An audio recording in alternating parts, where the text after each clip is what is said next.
नमस्कार दोस्तों।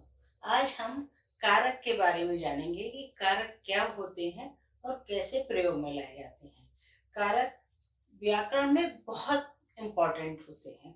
आप चाहे कक्षा 8 में पढ़ते हो या 9 में या 10 में, सभी क्लासेस में कारक का ज्ञान होना आपके लिए बहुत जरूरी है। तो आज हम सीखते हैं कारक। कारक क्या होता है पहले ये जानिए। संज्ञा या सर्वनाम के जिस रूप से वाक्य की क्रिया का संबंध पता लगता है उसे हम कारक कहते हैं। जैसे पेड़ से पत्ते गिर रहे हैं, तो पेड़ जो है संज्ञा है, से कारक है। पत्ते गिर रहे हैं, ये गिर रहे हैं क्रिया है। तो संबंध पता लगा। जो ने, को, में, पर, ये सभी कारक होते हैं। तो अब हम विस्तार से जानेंगे कारक क्या होते हैं, उनकी विभक्तियां क्या होती हैं। विभक्तियां होती हैं, अलग अलग प्रकार होते हैं जिनके बारे में आप विस्तार से जानेंगे। चलिए शुरू करते हैं। सबसे पहले जानते हैं कारक की परिभाषा। संज्ञा या सर्वनाम के जिस रूप से उसका संबंध वाक्य की क्रिया से जाना जाए उसे कारक कहते हैं। कारक को प्रकट करने के लिए जिन चिन्हों का प्रयोग किया जाता है उन्हें कारक की विभक्तियां कहते हैं। उसे परसर्ग भी कहते हैं। पर का अर्थ होता है बाद, तो कारक चिन्ह या संज्ञा सर्वनाम के बाद लगते हैं। उदाहरण देखिए, मनोज ने सेब खाया, तो यहाँ ने जो है कारक है। पेड़ से पत्ते गिर रहे हैं, शिक्षक छात्रों को पढ़ा रहे हैं। पिताजी बच्चों के लिए फल लाए, तोता डाल पर बैठा है। इन सभी वाक्यों के देखिए कारक का किस प्रकार प्रयोग हुआ है। इनमें ने, पेड़ से, शिक्षक छात्रों को, के लिए, तोता डाल पर बैठा है, इसमें पर, ये सभी कारक हैं क्योंकि ये सभी क्रिया के साथ संबंध प्रकट कर रहे हैं। अगर हम इन वाक्यों में से कारक चिन्हों को हटाकर पढ़ें तो हमें इसमें इस वाक्य का अर्थ ही समझ में नहीं आएगा। जैसे मनोज ने सेब खाया के स्थान पर अगर हम कहें मनोज सेब खाया, तो उसका कुछ अर्थ नहीं होगा। पेड़ से पत्ते गिर रहे हैं की जगह पेड़ पत्ते गिर रहे हैं, तो कोई अर्थ नहीं होगा। शिक्षक छात्रों पढ़ा रहे हैं, तो इसी तरह सभी वाक्यों में अगर हम कारक हटा दें तो वाक्य का अर्थ ही कुछ नहीं होगा। इसलिए इन चिन्हों का प्रयोग आवश्यक होता है। अब हम कारक के भेद जानेंगे। कारक के भेद 8 होते हैं। इनके विभक्ति चिन्ह होते हैं। विभक्ति चिन्ह का अर्थ होता है जिस शब्द से ये पता लगता है कि ये कौन से प्रकार का कारक है। पहला होता है कर्ता कारक, इसका विभक्ति चिन्ह होता है ने। इसका अर्थ होता है किस प्रकार पहचानते हैं, लक्षण क्या होते हैं, क्रिया करने वाला। कर्म कारक, इसमें इसका विभक्ति चिन्ह होता है को, जिस पर क्रिया पड़े। तीसरा होता है करण कारक, इसमें इसका विभक्ति चिन्ह होता है से या के द्वारा। जिस साधन से क्रिया की जाए उससे आप पहचानेंगे कि ये कारक कौन सा है। संप्रदान कारक, संप्रदान कारक के लिए जो विभक्ति चिन्ह होता है को या के लिए, जिसके लिए क्रिया हो। पांचवा है अपादान कारक, इसमें से इसका विभक्ति चिन्ह होता है, जिसमें पृथकता का यानी अलग होने का भाव होता है। जहां अलग होने का भाव होता है उसे हम अपादान कारक कहते हैं।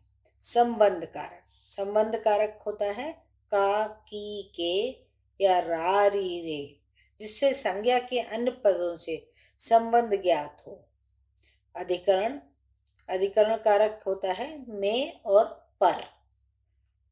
क्रिया होने का आधार या स्थान होता है। संबोधन होता है हे, अरे, जिससे संबोधित किया जाए। तो इसको इस तरह याद कर लेते हैं। कर्ता ने कर्म को कर्ण से, संप्रदान के लिए अपादान से, संबंध काकी के, अधिकरण में पर, संबोधन हे, अरे, ये याद करने का तरीका होता है। आपको पूरी जिंदगी याद रहेगा कि कारक क्या होते हैं। अब मैं आपको कारक के बारे में एक विशेष बात बताना चाहती हूँ। ये जो 8 कारक हैं, इनमें से 6 कारक तो ऐसे होते हैं जो क्रिया से संबंध बताते हैं। संज्ञा या सर्वनाम का क्रिया से संबंध बताते हैं, जबकि 2 कारक ऐसे हैं जो ये काम नहीं करते हैं। एक संबंध कारक होता है। संबंध कारक 2 संज्ञाओं के बीच में संबंध बताता है। जैसे यह गुड़िया के खिलौने हैं, तो यहाँ गुड़िया और खिलौने जो संज्ञा है उनके बीच में संबंध बताया जा रहा है। यह दूसरा वाक्य देखिए, यह अंशु का घर है, तो इसमें संबंध बता रहा है, अंशु का घर है।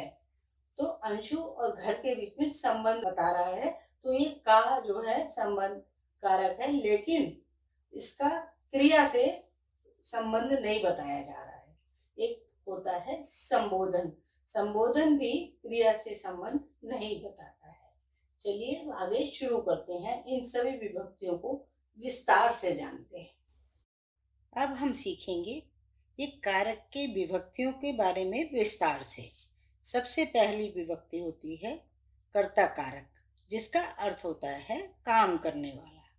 संज्ञा ये सर्वनाम के जिस रूप से क्रिया करने वाले का बोध होता है उसे कर्ता कारक कहते हैं, यानी कि जो काम करने वाला है, क्रिया करने वाला है, वो कर्ता कारक होता है। उदाहरण देखिए, ओजस्वी ने पाठ पढ़ा, पिताजी ने खाना खाया। कर्ता का विभक्ति में चिन्ह क्या होता है? ने। तो इनमें ने आया तो ये कर्ता कारक हो गया। ओजस्वी ने किसने किया? ओजस्वी ने। पिताजी ने किसने? पिताजी ने। अगला है कर्म कारक। संज्ञा या सर्वनाम द्वारा दी गई क्रिया का फल या प्रभाव जिस पर पड़ता है उसे कर्म कारक कहते हैं, यानी कि जो काम किया जाता है उसका क्या फल होता है। जैसे माँ ने बालक को सुलाया, अध्यापक ने छात्रों को पढ़ाया, तो इनमें को आया, तो कर्म की विभक्ति का चिन्ह क्या होता है? को। अगला है करण कारक। जिसकी सहायता से कोई कार्य हो वह संज्ञा या सर्वनाम शब्द करण कारक कहलाता है। जैसे कंस कृष्ण के द्वारा मारा गया, बढ़ई ने आरी से लकड़ी काटी, तो इनमें के द्वारा और से दोनों करण कारक हैं। अगला है संप्रदान कारक। संप्रदान का शाब्दिक अर्थ होता है देना। जिसके लिए कोई कार्य किया जाए या जिसे कुछ दिया जाए वह संज्ञा या सर्वनाम पद संप्रदान कारक होता है। जैसे आयुष ने रोहन को पुस्तक दी, महिला ने भूखे को भोजन दिया। संप्रदान का विभक्ति चिन्ह होता है को या के लिए, तो इसमें रोहन को, भूखे को, तो यहाँ को जो है ये संप्रदान कारक होता है। अगला होता है अपादान कारक। संज्ञा या सर्वनाम के जिस रूप से अलग होने का भाव प्रकट हो वहाँ अपादान कारक होता है। जैसे चिड़िया पेड़ से उड़ गई, पहाड़ों से झरना बहा, तो से जिसमें अलग हो रहे हैं ना, पृथकता का भाव आ रहा है, वह अपादान कारक होता है, तो से यहाँ पर अपादान कारक है। अगला है संबंध कारक। संज्ञा के जिस रूप से किसी वस्तु का दूसरी वस्तु से संबंध प्रकट होता है उसे हम संबंध कारक कहते हैं। जैसे यह नेहा का घर है, यह पुष्पा का कंप्यूटर है, तो यहाँ संबंध हो रहा है पुष्पा का कंप्यूटर, तो पुष्पा और कंप्यूटर के बीच में संबंध है। नेहा का घर, दो संज्ञा हो गई, इनके बीच में संबंध है, तो ये संबंध कारक होता है। अधिकरण कारक। संज्ञा सर्वनाम के जिस रूप से क्रिया के आधार पर उसके होने के स्थान या समय का बोध होता है उसे अधिकरण कारक कहते हैं। जैसे डाल पर तोता बैठा है, बच्चे कक्षा में बैठे हैं, तो में या पर जो है इसकी विभक्ति की पहचान होती है। तो में और पर यहाँ प्रयोग में आया तो ये अधिकरण कारक हो गया। अगला होता है संबोधन कारक, ये आखिरी कारक है। शब्द के जिस रूप से किसी को बुलाने या पुकारने का भाव प्रकट हो उसे संबोधन कारक कहते हैं। संबोधन का अर्थ होता है पुकारना या बुलाना। जैसे अरे बबीता इधर आओ, तो ये अरे संबोधन है। हे ईश्वर सबकी रक्षा करो, तो हे ये हमने ईश्वर को संबोधित किया, तो ये संबोधन कारक हो गया।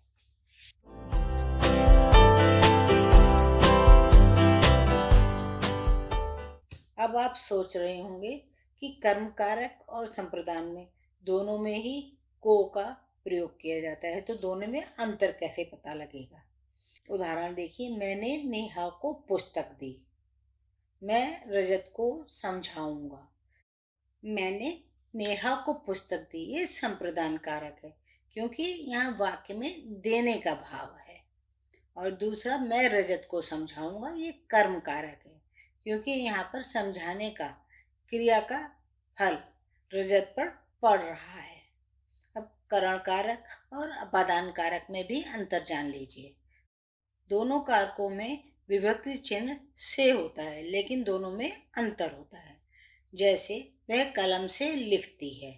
दूसरा उदाहरण, गंगा हिमालय से निकलती है।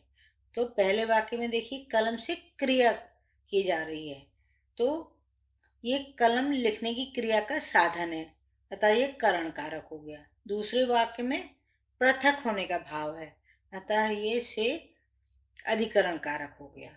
गंगा हिमालय से निकलती है, तो ये पृथक होने का भाव आया, इसलिए ये अधिकरण कारक हो गया। आपने अब तक क्या सीखा, इसके बारे में मैं आपसे कुछ प्रश्न पूछती हूँ जिससे कि आप जान सकेंगे कि आप कारक समझ पाए हैं या नहीं। सबसे पहला प्रश्न है, संज्ञा सर्वनाम को क्रिया से जोड़ने वाले चिन्ह क्या कहलाते हैं। संज्ञा, सर्वनाम, क्रिया या कारक, ये इनमें से एक आपको पहचानना है। इसका उत्तर है कारक। कारक के भेद कितने होते हैं, 4, 5, 7 या 8। आप बताइए कौन सा सही है। 8 भेद होते हैं। कारक चिन्ह को क्या कहा जाता है, रूप चिन्ह, संसर्ग चिन्ह, पद चिन्ह या विभक्ति चिन्ह। आप बताइए कौन सा सही है। विभक्ति चिन्ह सही है। अगला प्रश्न है, संबोधन कारक के रूप में किस चिन्ह का प्रयोग किया जाता है। आपके सामने 4 चिन्ह बने हुए हैं, 1, 2, 3, 4। आपको पहचानना है कौन सा सही है। दूसरा चिन्ह सही है, संबोधन कारक में यही चिन्ह प्रयोग में लाया जाता है। अगला है का, के, की किस कारक के चिन्ह हैं, संबंध कारक के, अपादान कारक के, अधिकरण कारक के या संबोधन कारक के। कौन सा उत्तर सही है। संबंध कारक के चिन्ह होते हैं का, की, के। उम्मीद है आप सभी को इन कारक के बारे में अच्छी तरह स्पष्टीकरण हो गया होगा और समझ गए होंगे कि कारक किस प्रकार पहचाने जाते हैं।